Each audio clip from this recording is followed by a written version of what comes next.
Hi, it's Empress Rose here, and welcome to our collective reading. All right, Moonology deck, right off the bat. Oh, wow, that just flipped and spun around, and well, let's go. We are ready to go. I'm ready to go. Cards are ready to go. Oh, new moon in Libra, a new romantic cycle begins. So it doesn't necessarily need to be romantic. It can just be a new phase of a friendship. It can be a new phase of a romantic connection. It's a relationship. It can either be a brand new relationship or a new level of the relationship. There's a lot of unknown. Like, all right, if we're heading in this direction, we really don't know what happens next. You know, people are kind of changeable, movable. We don't know. But that's the new moon energy coming in there. A new romantic cycle begins. It does seem to be very hopeful. There could be some compromise. There could be teamwork here. It seems like though the premise is give and take, balance, reciprocation. And reciprocation doesn't have to be bean by bean or inch by inch. It can be just overall a feeling of reciprocation of like, I do this and you do that. And there's some flow and overall balance to the universe. So a new relationship, a new compromise, a new team, a new coworker, a new friend, a new level. Okay. And full moon in Virgo, you are good enough. Wow. Oh. I think we're seeing what we offer, what we bring to the table. So if this is a professional partnership of some kind, then we're talking about realizing and going into it knowing that you do bring something of value, that this isn't a pure donation, that this isn't just somebody being nice, and this isn't someone just being generous, that this is actually something you deserve and something you've earned and something that you can do. So there's something about it that may have you feeling like, oh gosh, like this is out of my league. This is like bigger than I am. This is more than my experience. This is, or this person is so much more amazing than I am, or something like that. So there might be something about this new relationship or new partnership that you might be tempted to feel like you're not bringing enough to the table. And this is saying you are bringing enough to the table. And you are worthy of the work. You're worthy of the offer. If there's an offer that comes in or a new friendship or relationship, no need to play small, no need to go into like, oh, I don't deserve it. That's not it at all. So don't go there. Don't go there. You can do this, is what I'm seeing here. Is you can do this. You bring a lot to the table. And the more you understand that and the clearer you are on that, the better things will go. I mean, and that's a terrible way the opposite of that is a terrible way to start a relationship or any kind of relationship where it's like, oh my gosh, you're being so generous and so kind by, entering my life and having a conversation with me and you're talking to me, because it puts you like in a bad start to it, like, because that's not sustainable. And at some point you're going to need respect. So you want mutual respect as the basis of the relationship, both coming from you and also towards you. So you need to, be feeling like, yeah, I am actually good enough. Otherwise you might be over compromising yourself, over giving away, over giving or setting up the rules of this new partnership in a way that isn't beneficial to you in the long term once you get your head out of your ass and realize that you do bring something to the table. So I hope I explained that. Like, you got to go in with some amount of self-confidence. Otherwise, it's very tempting to give too much of your power away to this other person or this other situation who you think is so great and so amazing and better than you. And this is saying that it's equals. It's equals. They're not better than you. You may feel that way, but you're being told specifically it's not that way. You're equals. Routine. This can talk about work, about what we do with our days, the patterns that we have. Yeah, it's very much work, like going to work and coming back, and the work that you do and the routines and the there's something very like an umbilical cord here. Like it's like this placenta, and it I guess so, it feeds you. It's a nurturing routine. It's something that is a lifeline to you. This routine could be a lifeline. Interesting. Like if you are becoming a mother, know that you can do this. Okay, you're not some sort of extraordinarily horrible person. There are 7 billion people on the planet. That means there aren't 7 billion mothers. There's less than that, but that means a lot of people have been moms, and you can probably do it, or parents of some kind. And so don't get up in your head that you can't do that. I don't know. Yeah, there's someplace where you go and you go there to feed yourself. It's part of your routine. It's so, yeah. And then we have creativity. This is a different one. So this could be a new creative routine that you're getting into. This could be bringing some creativity and innovation to your routine. It's very much, the routine is like thinking inside the box. The creativity is very clearly thinking outside the box. Is this a creative endeavor you're doing with someone? Are you like pairing up with somebody to co-create something? Get creative with your routine. If there's something you want, innovate.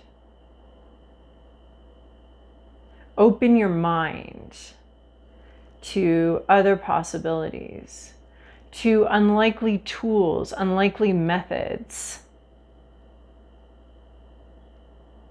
And there's also something about express yourself creatively. This could be a new creative job. And especially in creativity, like it's not math, right? Where it's like you got your answers, they're right or they're wrong. I mean, at some point in math, once you get far enough down there, it's very creative and interesting and beautiful. But we have our right answers and our wrong answers. And so like creative writing and art, it's all opinion and feelings and expression, and there might be some agreement on what's good and what's not good, on what we like to see and what we don't like to see, but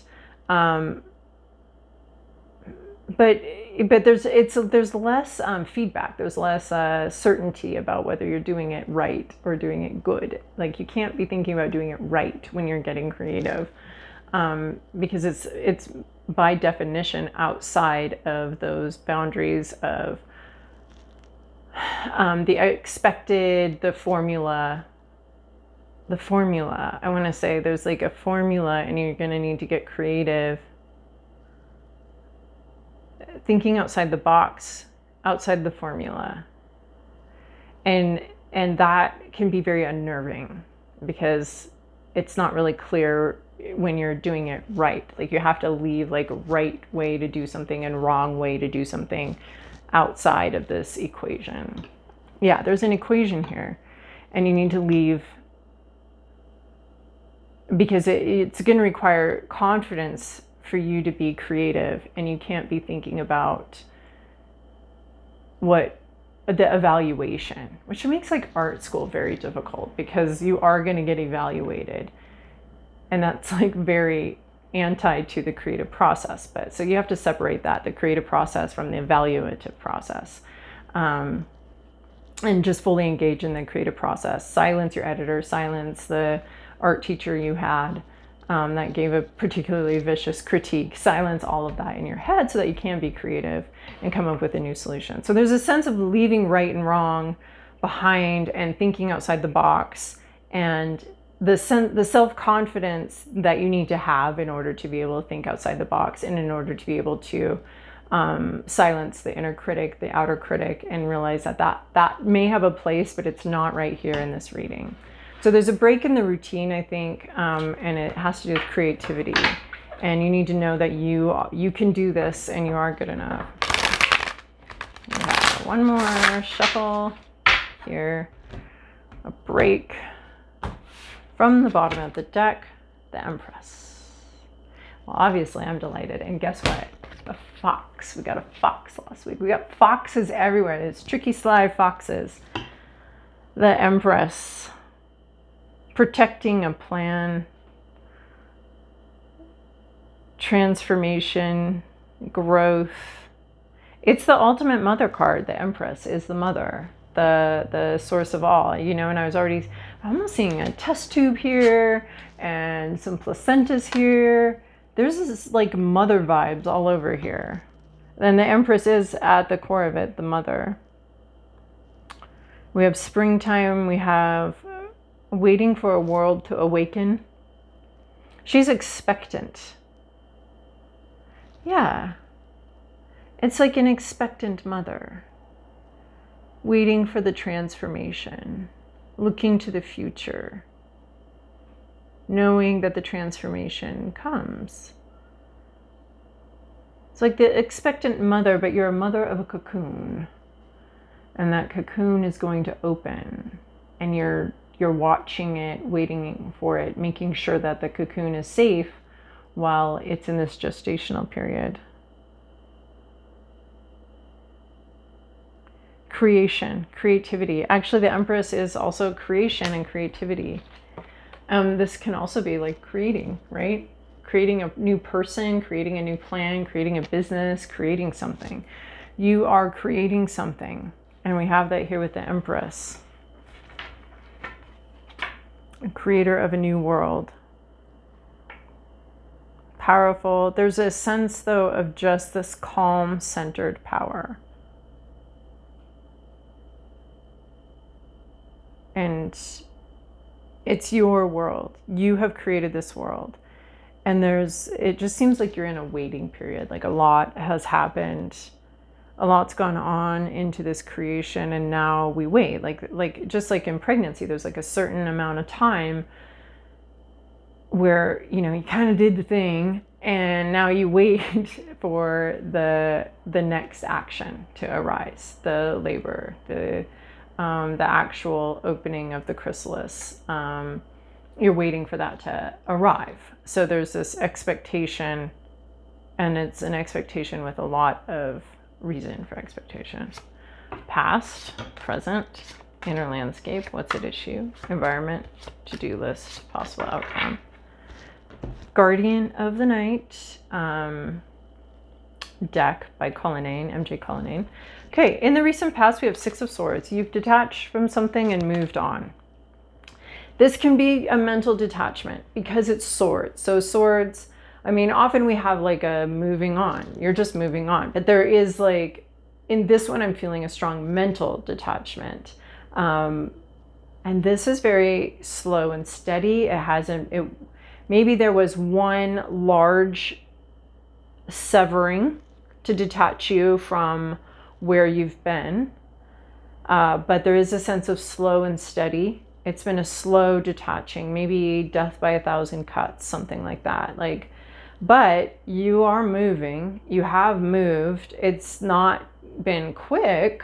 And certainly Six of Swords never has a sense of ease or graceful. Well, there's some grace there, but ease to it. And remember last week, I love how my readings are doing this. Last week we had Six of Swords at the end. So a detachment from something and moving on for something, kind of a floating over some sharper element. So the Six of Swords, you're moving forward, moving on. It's a turtle.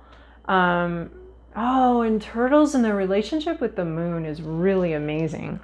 The sea turtle coming back onto land using the light of the when it's a full moon, and using the light of the full moon to guide themselves onto land and to lay their eggs on land.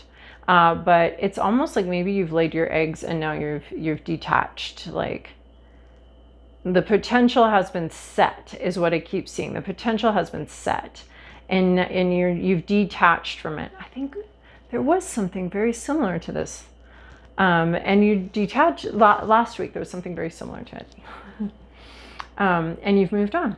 You're moving forward. Just okay. And maybe it was hard to move forward. Maybe it was difficult. Emotionally moving forward due to intellectual decisions.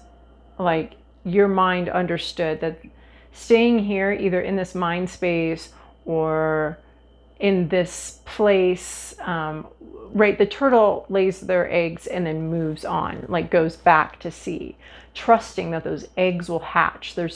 And that's why we have to have the Save the Sea Turtle Foundation. And you go when you help take those eggs and put them someplace safe, because they weren't hatching. They weren't being left to hatch. They were being predated by humans and other animals. But there is a sense of like, that happened. I laid those eggs, and I'm going to move on. So again, that mother vibe with the egg here, and the moon, I just can't help it. That's the sea turtle. I volunteered with the Save the Sea Turtle Foundation in Central America for a minute, and literally. And so it always brings that up in those memories of being on the beach at, all throughout the night on a full moon, and helping the turtles and gathering the eggs would just plop into your hand, and they were these paper eggs, like paper golf balls, and they felt so papery. And it was just so amazing that there's this moon, and then there's these little moons plopping into my hand here. It was very beautiful. And then again, we have another Luna moth, and that's interesting too, because I pulled this down so you could, I don't know, I like it. So another Luna moth here. So we have 1, 2, 3. We have 3 so far, 3 Luna moths that I can see out here. So again, that connection with the moon, that connection with intuition, and that connection with transformation, the cocoon, awaiting a new opening, awaiting the opening. And then we also have a lot of owl action again today. So in your current situation, 10 of Cups, you're very happy. It's a yay, we did it. Happiness after difficulty, the rainbow, the completion. Look at, and they're all, it's like Noah's Ark. It's all 2 by 2. Everybody's found their match. Here we have, I just want to point out, I don't know if you can see it, but the Luna moth and this white owl right here. And the wolves have their people. The bats are together. There's like a sense of connectedness in this 10 of Cups, of deep interpersonal connection, which is also reminding me of this romantic cycle begins. And we could be talking about something right now with this pairing off. It's very, very pairing off energy here.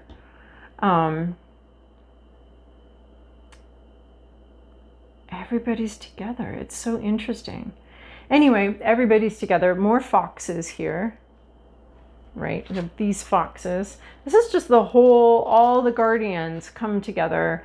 So there's a lot of unity here and a lot of joy after difficulty, and maybe even detaching, like intellectually and emotionally detaching from something allows that joy to come in, because the expectations, as we talked about last week, the expectations aren't quite there anymore to interfere and bother and take away from the joy that any moment has to offer. So the lack of expectations can actually like open this door, and the detachment can open a door to greater happiness in a way. So yeah, there's this deep connectedness, except for the snake here. Is snaky. Snake's just by itself, because it's just kind of, I don't know, it reminds me of the Ouroboros and the routine and the cycles of life and the routines and the cycles, the day and the night. And it's reminding me the snake eating its own tail. It doesn't need to eat somebody else's tail. It has its own tail. So moving on, inner landscape, Queen of Swords. Look here, we have another owl again, Queen of Swords. This is you in possession of the truth. This is fascinating because there's so much happiness. There's this detachment. There's this happiness and peace. But there's also this truth. And I guess sometimes I think about the truth or a message or something like you want to say a message. You want to receive a message. You want true communication. You want to say the truth. Are you here to disrupt the 10 of Cups? Like, here's this beautiful family gathering, and I'm going to bring in my truth bomb right in the middle of it. Here's this beautiful, triumphant situation, but I know the truth. I have the truth about something. It's very interesting because this 10 of Cups is this happy after difficulty, but it almost seems like you haven't said what you could say, what you want to say. It's interesting because it's bookended by these like harsher, the swords, which are more intellectual and more communication based and very detached, clear energy. And then we have this like really big love in the middle of it. There's something you want to say, and or you might even be afraid to say it. There's something you might be afraid to say, or there's something you want to talk about. You're thinking about a conversation you might need to have with somebody. You want to, I don't think you've shared it yet because it's about your inner landscape. Maybe you know a truth, you know something, or you think something.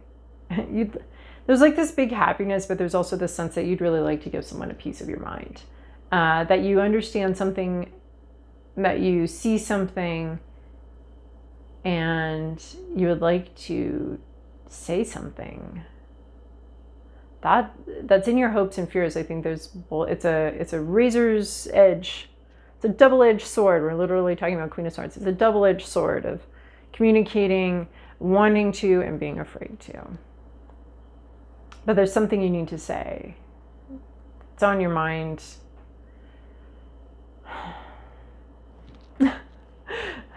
What do I feel when I'm looking at it? I feel surprised. I feel like confused a little bit. And the whole point of it is to clear up the confusion. But maybe this is a good sword. Maybe you're at this gathering, or you're at this you've gotten to this peaceful part with all these people in some sort of park or something, and you're thinking about saying something. And maybe it's a beautiful thing you want to say, but for some reason you're holding back. All right, what's at issue here? 6 of Cups reversed. This can be unpleasant memories. Not being able to connect with somebody.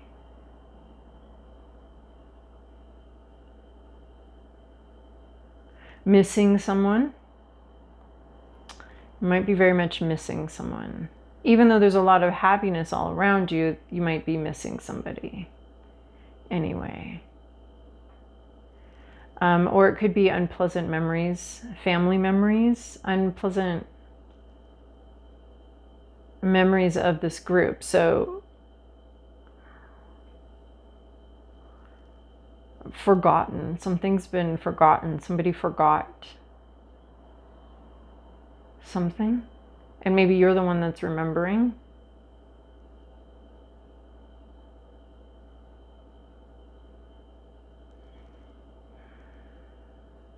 You might be missing, really, there's almost like a non-nostalgia for childhood. Like in the upright, we'd be talking about nostalgia, we'd be talking about childhood, we'd be talking about,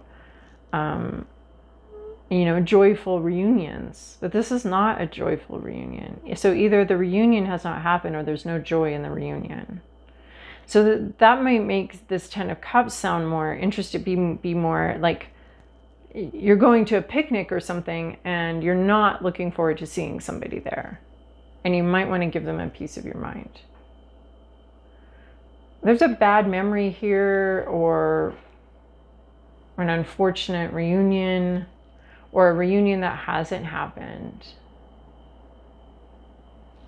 In your environment, you have 4 of Swords. Someone's taking a break. Someone's resting. Someone's hibernating or hiding out somewhere. Someone's taking a break from the battle, and that's probably why we have this 10 of Cups here. Rethinking something, taking a break, hiding hunkering down and rethinking something. Someone's taking a leave of absence. Someone's taking a vacation. Someone's just out of the picture for a while. They're not in the fight for a while. They're not in the fray for a while. And when they come back to the fray, they may be very different than what they were. They may have reprioritized. Someone's taking a nap or a break or something like that. They're on vacation. Like if you're trying to get a hold of somebody, they're on, right? This could be trying to get a hold of somebody from your past and not being able to, or somebody from, you might be trying to get a hold of someone you've already connected with, but they're like on vacation. You want to tell them something, but they're on vacation. You can't connect with this person. They're on a break. Your current situation, 8 of Pentacles, focus on your work. Do your work. It's a wasp. It's like, just focus on your money, on your work. I mean, 8 of Pentacles to me is just so work. It's not, be focused on your work. Work that, it's a lot of work. It's like, it can be very repetitive work. It can be very, I don't know, like, I want to say, is it the routine? Is it the routine that we're focusing on right now? Staying focused on the routine, on the repetitive work, on getting it done, getting everything you need to get done. It could be creative work, although it seems less so here. There is a creativity to it, though. You're creating something. And just being really, again, like a couple weeks ago, just being focused on the work in front of you right now, on what's, what you have to do today, on your to-do list, on your, on your job, just staying focused on work or money or health. It can also be health. The Pentacles can be about anything really physical health. So it's so funny because it's like there's this partnership or whatever, and this routine has this real work vibe, and this is like definitely very focused on work and routine. Yeah. On your routines. And maybe they're health routines. Maybe it's reminding you to stay very focused on whatever commitment you've made to a health routine, to a financial health routine, to, it doesn't necessarily have to be like 9-to-5 jobs, but it's being focused on your routine. And maybe even getting a little creative within that routine and making sure that it represents you and it's not just a routine that was handed down to you or somebody else's routine, that the routine works for you and is yours. And then in the possible future, possible outcome, 2 of Wands. This is assessing a situation and making a plan. Like they're gonna, again, we have a paired off couple here. They don't show up in the 10 of Cups for good reason, because the rest of these would be scattering if the Lions showed up. But there's really making a plan, a very practical plan of, it looks like these Lions are sort of assessing what's available, what food source is available, what's likely, how are they going to work together to get this food, to get this money, to get this bread. How are they going to do this? There's 2 of Wands is like Ace of Wands is like a really inspired idea, and then 2 of Wands is sort of a step back. Okay, we have the inspired idea, but now let's get practical. What's this actually look like? Who does what? How do we do this? And then back in the 3 of Wands, we rejoin the sort of impassioned, creative process again. But the 2 of Wands is distinctly uncreative. It's very much planning and figuring out details and assessing a situation and what needs to be done in the situation. So there's some detail work coming up that will be needing to be done. In the meantime, you're just really focused on your work. But and just stay focused on your work, and sort of this inspired plan is going to, there will be work to be done on it in the future.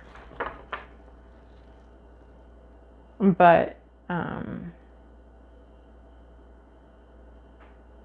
Yeah, so something may need to be paused. It's so interesting because I feel like we have this sort of a little bit from last week, only now I'm looking at the cached idea from in the present moment. Like something is on pause, is on break, but it almost seems like it's because there's a work focus that needs to happen. And then we can, it's just a lot of work. There's just work, focusing on work and practicalities.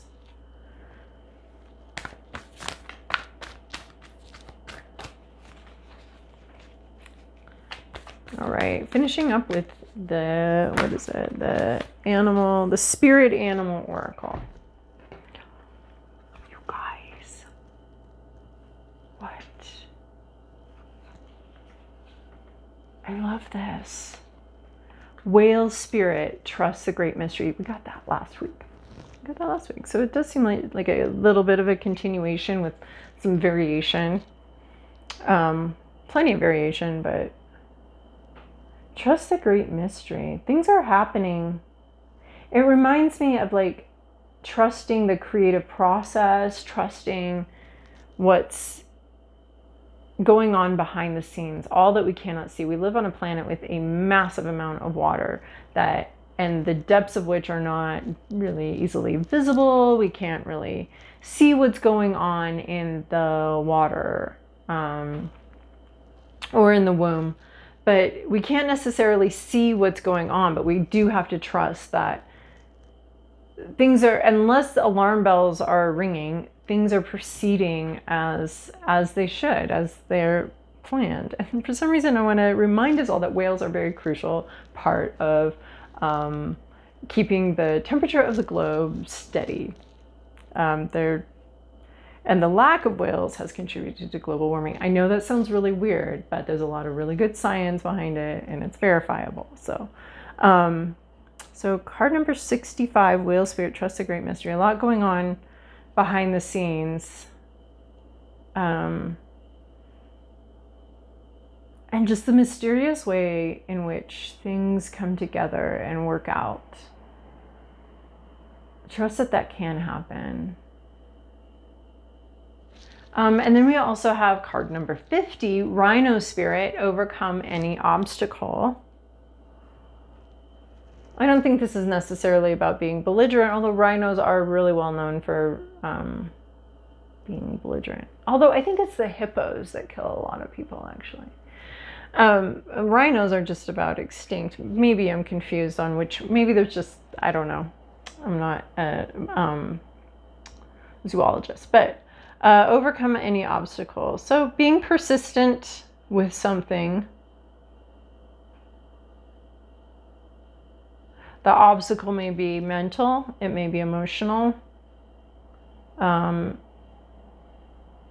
But, you know, the obstacle, I'm kind of seeing this obstacle of time, but that you can work around that. You may not have a lot of time, but there's ways to.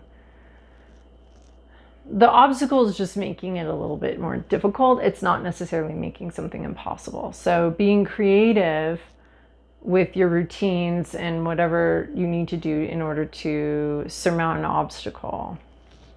And then we have number 14, Chameleon Spirit, act as if.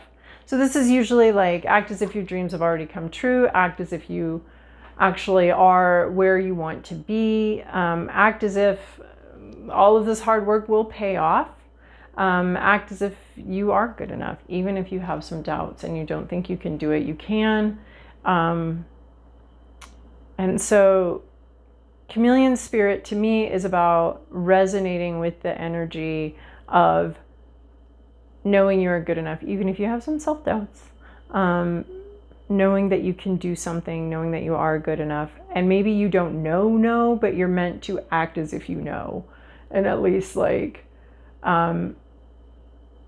match the energy. So it just reminds me of like, if you want to quit drinking, you act as if you aren't an alcoholic. Like just, you know, you act as if you're already a person that doesn't need that doesn't need to do that. If you want to accomplish something in your life, act as if you are worthy of accomplishing that you can accomplish that. I think you get the picture. I think there's plenty of information about how we act as if, how we match that energy. All right. All right. Well, hopefully this was helpful. Thank you so much for joining me. I very much appreciate it. And we'll talk again soon. Bye.